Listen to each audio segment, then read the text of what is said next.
a number of South African companies are here, highly successful. Kenyans are using a number of South African investment, South African products. I mean, if you look at the pay TVs, etc. And a number of South African companies have also exited because of resistance. Now, Kenyans are very enterprising, capitalizing, I mean, highly look for ownership. And what you've seen in the market is a high correlative effect between when you list a company, all right? Kenyans are able to own it. You find those companies turn out to be very successful because Kenyans believe in it and hence support it even in business. The challenge you've seen is that a lot of companies that come here do not want to list on the market. And hence there's sort of some level of resistance.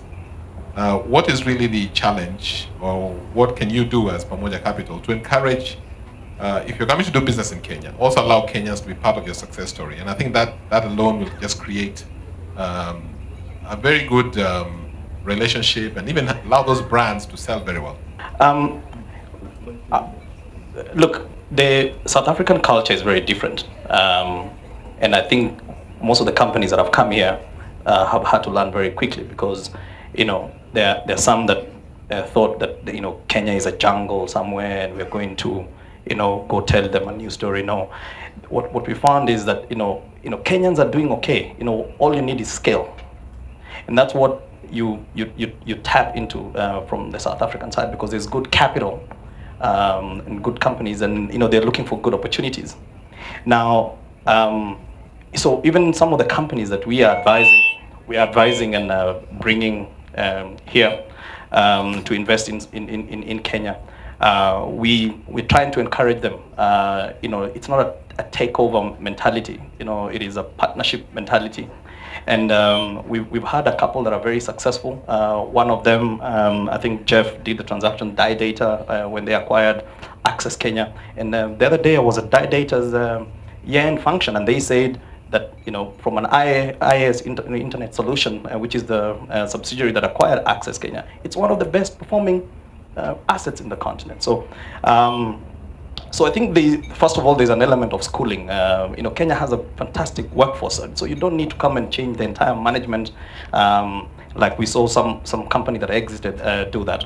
Now, Jeff, I don't know whether you want to talk about the listing part.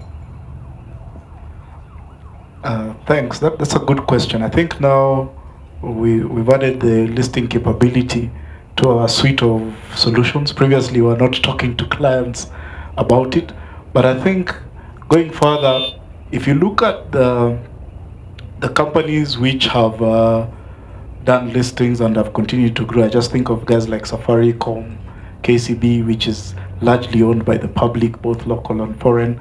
The listing has been very beneficial.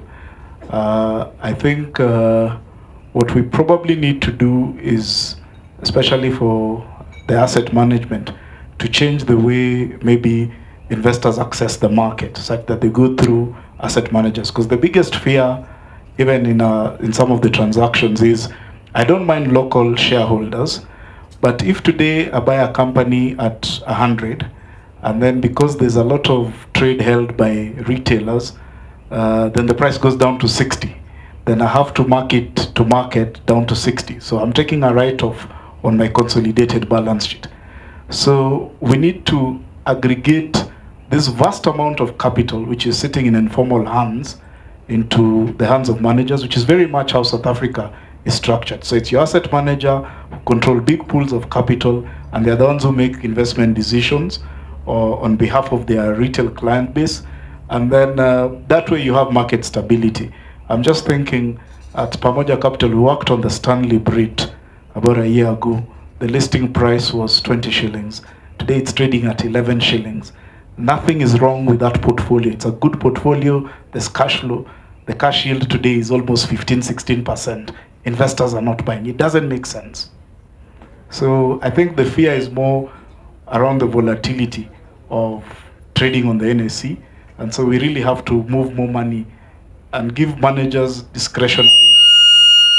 more discretionary portfolios to manage. Because I think the way the funds are organized now, it makes it very difficult. I'm seeing Samantha, and I imagine the conversations she's having right now with her clients. It's not easy. But I think if you have a lot more capital going through the manager, then it's easier to have more price stability, because that, I think, is the biggest constraint.